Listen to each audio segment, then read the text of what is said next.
지난 10일부터 국민건강보험공단 고객센터의 노동자들이 공단에 직접 고용을 요구하면서 총파업에 돌입을 했습니다.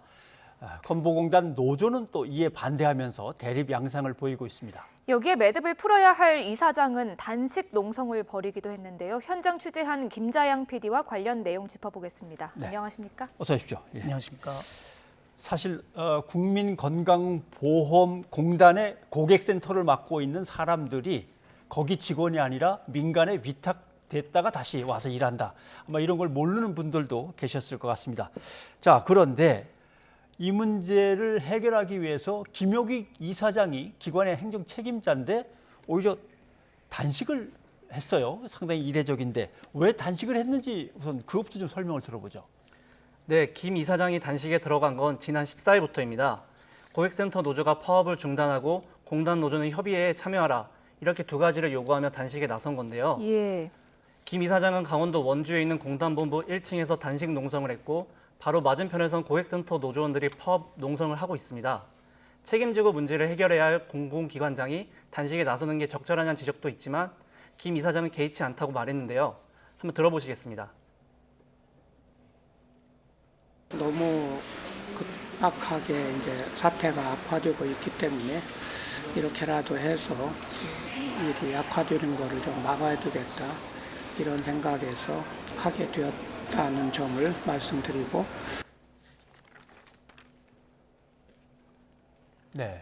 그러던 김 이사장이 오늘부터 단식을 중단하기로 했습니다. 자신의 요구가 어느 정도 받아들여져 고객센터 노조가 다음 주 월요일부터 복귀하기로, 공단 노조는 협의회에 참여하기로 했다는 겁니다. 예. 그렇다면 겉으로는 상황이 조금 풀린 것 같기도 한데요. 문제 자체가 해결된 건 아닌 거죠? 그렇습니다. 고객센터에 근무하는 노동자는 1,600여 명이고요. 이 가운데 970여 명이 파업 중입니다. 고객센터 노동자들의 파업은 지난 2월에 이어 두 번째인데요. 당시 고객센터 노동자들은 자신들의 업무가 공공부문 직접 고용에 해당하는데도 고용 전환 논의를 공단 측이 미루고 있다고 비판했습니다. 공단 측이 협의회를 열어 직접 고용 여부를 논의하겠다고 하자 24일 만에 파업을 중단했습니다. 하지만 이후 공단 측이 타당성 검토에 미진하고 협의회에 노조를 배제하고 있다면서 1층 로비를 점거한 채 다시 총파업에 들어간 것입니다. 이렇게 두 차례나 파업을 하면서 직접 고용을 요구한다면 죄송합니다. 네. 그렇다면 이런 거잖아요. 민간 회사 사람이 공단 쪽에다가 직접 고용해달라고 요청을 한다는 건데 예. 어떻게 보면 그럴 수 있나라고 했지만 두 차례 파업을 하면서 요청을 하는 거 보면 어떤 법적인 근거 같은 게 분명히 있는 모양이에요. 네, 고객센터 노조는 2017년 정부가 마련한 공공부문 비정규직 정규직 전환 가이드라인을 공단이 지켜야 한다고 주장합니다. 가이드라인을 보면 정규직 전환 기준의 핵심은 상시 지속적 업무냐, 또 국민의 생명 안전에 밀접한 관련이 있는 업무냐는 겁니다. 고객센터 노동자들은 사실상 전 국민의 개인정보를 다루고 코로나19와 백신 접종 관련 업무가 추가된 만큼 자신들의 업무가 여기에 해당된다는 겁니다. 이거 한번 들어보시죠. 저희는 건강보험공단에서 16년간 복무를 한 상담사 노조입니다. 저희는 모든 안내가 민감 정보를 확인한 후에 안내할 수 있는 구조로 되어 있기 때문에 국민의 민감 정보에 관해서 사적인 책임, 즉 외주 업체나 혹은 개인적인 상담사한테 책임 지우는 것보다는 공단이 직접 공적 책임을 지고 해야 되는 체계로 들어가는 게 맞다고 생각을 하고요. 예, 그런데 고객센터 노동자들이 민간 위탁 기업의 정규직이잖아요. 그래서 공단에 직접 고용을 요구할 수 없다는 지적도 나오고 있던데요. 실제로 좀 어떻습니까? 네, 고용노동부에 확인한 결과 민간 위탁 정규직이라고 해서 정규직화 대상에서 제외되진 않습니다. 정규직 전환 대상은 크게 1, 2, 3단계로 기간제 파견 용역은 1에서 2단계, 민간 위탁은 3단계입니다. 즉 민간 위탁에 속해 있는 직원도 정규직 전환 대상에 포함됩니다. 고용노동부 관계자의 말을 들어보시겠습니다. 근로계약을 체결하는 데 있어서 기간을 정하는 근로계약을 체결했냐 또는 정년을 적용받고 있는 정규직이냐 이거하고는 상관없이 그거는 이제 용역 근로자나 용역 회사나 민간 위탁 업체와의 계약 자체가 정규직 전환 대상이냐 아니냐를 판단하는 기준은 아닌 겁니다. 예. 그러니까 보험공단에 근무를 하는데 고객센터 노동자들은 직접 고용을 해달라고 하는 건데 건강보험공단의 노동조합은 또 안 된다고 한단 말이죠. 조합의 공식 입장은 어떤 겁니까? 현재 건보공단 노조 측이 고객센터 노조 파업의 공식 입장을 내놓지는 않았습니다. 어제 건보공단 본부를 찾아간 저희 취재진의 공식 인터뷰 요청도 거절했습니다. 건보공단 노조가 직접 고용을 반대하는 이유는 공단 직원에 대한 역차별이자 채용 공정성 훼손이고 인건비 부담도 늘어난다는 것 등인데요. 이에 대해 고객센터 노조는 정규직으로 전환되더라도 하는 일은 그대로여서 취업 준비생들의 일자리를 빼앗는 일이 없고 정규직 임금에 영향을 미치지도 않는다고 반박합니다. 직접 들어보시겠습니다.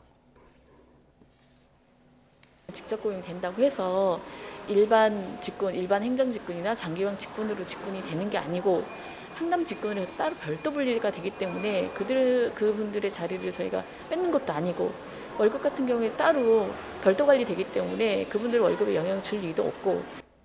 예, 내용을 이렇게 쭉 들어보니까 지난해 인천국제공항공사 채용 논란과 좀 비슷한 면이 많아 보이는데요. 그 문제도 아직 매듭 지어지지 않았잖아요. 좀 해법은 없을까요? 네, 공공부문 비정규직 정규직화는 정부 주요 정책 중 하나인데요. 사회 양극화 해소와 노동 존중 사회가 그 목적입니다. 올 3월 고용노동부가 발표한 공공부문 상시 지속 업무 종사 비정규직 정규직 전환 실태를 보면 853개 기간 19만여 명이 정규직으로 전환돼 목표의 97%가 달성됐습니다. 그런데 이들은 대부분 정부가 직접 관여하는 1단계 비정규직이고요. 3단계 민간 위탁의 방식의 경우 협의체 등 내외부 협의를 거쳐 전환 여부를 결정하게 돼 있다 보니 기간 사정에 따라 다를 수밖에 없습니다. 정부와 전문가 얘기 이어서 들어보시죠. 3단계 같은 민간 위탁은 이제 자율적으로 직접 고용 여부를 이제 결정하는 반면 1단계 같은 경우에는 이제 근로자들이 참여하는 정규직 전환 결정 기구에서 전환 범위라든지 뭐 전환을 한다면은 뭐 어떻게 할 거냐, 뭐 직접 고용을 할 거냐 또는 자회사를 할 거냐, 뭐 3단계보다는 1단계의 기준이 좀 엄격한 건 사실입니다. 그 정부 가이드라인에 따르면 직접 고용 여부를 기관별로 노사가 협의해서 결정하게 하라는 것인데 사실상 노노 갈등을 부추기는 측면이 있고요. 매번 공공기관들이 다른 원칙과 기준을 가지고 계속 갈등을 양산할 경우에 사회적으로 부담이 될 수도 있고 여러 가지 국민적인 반발이 예상된다. 새로운 정규직 전환의 원칙과 범위에 관한 전면적인 재검토가 불가피하다. 네. 당장은 좀 어렵겠지만 뭐 방법을 찾으면 나오겠죠? 네, 그렇습니다. 알겠습니다. 그런데 보면은 4대 보험기관 중에 국민연금, 그다음에 근로복지공단은 고객센터 직원들이 직영화에 성공을 했어요. 그러니까 아마 머리를 맞대고 방법을 찾으면 방법이 나올 수 있을 거라고 믿고 좋은 소식 기다려 보겠습니다. 네. 네, 오늘 수고하셨습니다. 예, 감사합니다.